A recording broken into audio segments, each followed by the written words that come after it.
PCB ने जो scout announce किया है चैंपियंस ट्रॉफी को 2025 को लेकर के, उसमें बहुत से ऐसे नाम हैं जिन पे सवाल खड़े हो रहे हैं और ये बिल्कुल भी प्रॉपर नहीं है। और इस तरह से ये हम नहीं, बल्कि ये कहना है पाकिस्तान क्रिकेट के लेजेंडरी और स्विंग के सुल्तान वसीम अकरम का। वसीम अकरम जो पाकिस्तान क्रिकेट बोर्ड का जो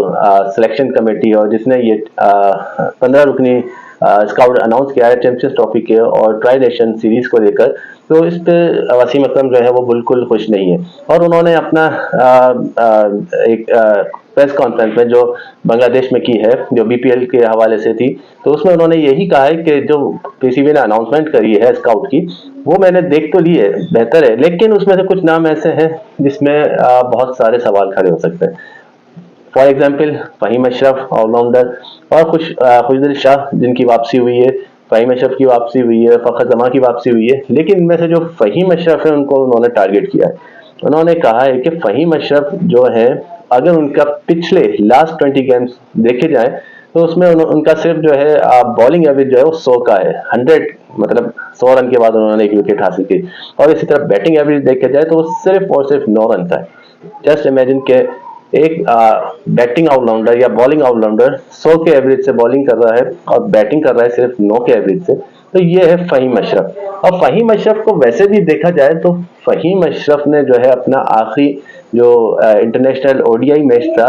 वो 2023 में खेला था, एशिया कप के 2023 में, और उसके बाद से वो पाकिस्तान टीम से गायब है। तो इस तरह जो उनकी परफॉर्मेंस अगर लिस्ट ए में देखी जाए या डोमेस्टिक में देखी जाए तो उसमें भी ऐसी कोई खास परफॉर्मेंस है नहीं, लेकिन जो इनका सिलेक्शन है इस पे बहुत से सवालात खड़े हो रहे हैं, जिसमें से वसीम अकरम भी जो है थोड़े से एंग्री हुए हैं और उन्होंने कहा है कि ये सिलेक्शन का जो मेयार है जिसमें फ़हीम अशरफ और जो दूसरे खुशदिल शाह हैं, इनकी कौन सी ऐसी परफॉर्मेंस है, उन्होंने कहा इससे बेहतर अगर ऑलराउंडर देखे जाए तो आमिर जमाल हो सकते हैं लॉन्ग टर्म बेसिस पे। आमिर जमाल एक अच्छा ऑप्शन है जिनको लॉन्ग टर्म पे तैयार किया जा सकता है। आमिर जमाल के हवाले से उन्होंने कहा कि आमिर जमाल पाकिस्तान के ओडीआई के 3 मैचेस खेले हुए हैं अब तक, और उनका जो डेब्यू हुआ था वो जिम्बाब्वे के अगेंस्ट जिम्बाब्वे में हुआ था लास्ट ईयर, जिसमें 3 उन्होंने ओडीआई मैचेस खेले थे, जिसमें से 3 विकेट उन्होंने उन मैचेस में हासिल करी थी, 28 के एवरेज थे। तो आमिर जमाल को जो है ग्रूम किया जा सकता है और वो एक अच्छा ऑप्शन हो सकते हैं ऑलराउंडर की लाइन में। बाकी जो क्योंकि पाकिस्तान,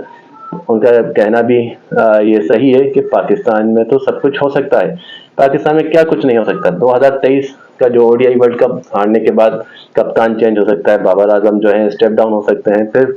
शाहीन आफरीदी का आना, और 2-3 सीरीज के बाद ही उनको भी जो है वापस जाना पड़ा, फिर दोबारा से बाबर आजम का आना, और 2024 के जो टी20 वर्ल्ड कप था वो हारने के बाद बाबर आजम का वापस चले जाना दोबारा से,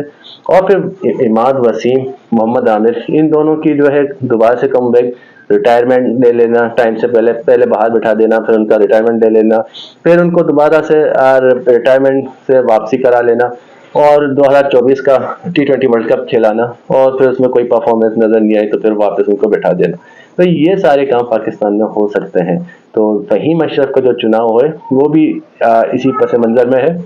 फ़हीम अशरफ जो अपना लास्ट कैरियर जो ओडीआई मैच उन्होंने खेला था वो 2023 का एशिया कप में वो लास्ट टाइम नजर आए थे, पाकिस्तान क्रिकेट टीम का हिस्सा थे। और इसके अलावा अगर उनका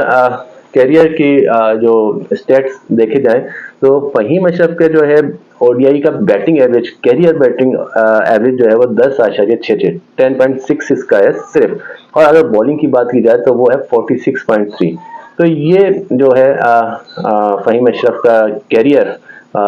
स्टेट्स है जिसकी बिना पे इनको सेलेक्ट किया गया है।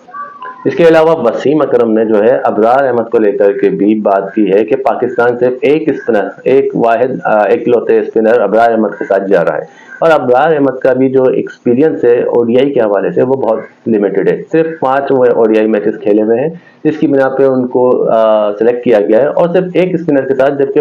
पाकिस्तान की जो कंडीशंस हैं, वो जो पिचेस होंगी वो स्पिन फ्रेंडली होंगी। और अगर हम पड़ोसी मुल्क को ही देखे जाए, इंडिया को देखा जाए, तो 3 से 4 स्पिनर्स इंडिया की टीम में हैं, और ये पाकिस्तान और जो सब कॉन्टिनेंटल टीम्स होती हैं वो इनका एक हथियार होता है स्पिन शौबे में। जो सामने वाली टीमें होती हैं वो स्पिन से घबराती हैं, लेकिन पाकिस्तान सिर्फ एक स्पिनर के साथ जाना, ये भी एक क्वेश्चन मार्क है। फास्ट बॉलिंग के हवाले से वसीम अकरम जो है थोड़ा मुतमईन नजर आए, सेटिस्फेक्शन थी उनकी तरफ से। उन्होंने कहा फास्ट बॉलर तो ठीक है, अपनी जगह है, लेकिन जो ऑलराउंडर्स हैं जैसा कि फ़हीम अशरफ और खुशदिल शाह की वापसी हुई है, तो उनको उस पर एतराज़ था और उन्होंने सवाल उठाए। उन्होंने कहा कि आमिर जमाल जो थे वो बेस्ट ऑप्शन थे इसके हवाले से।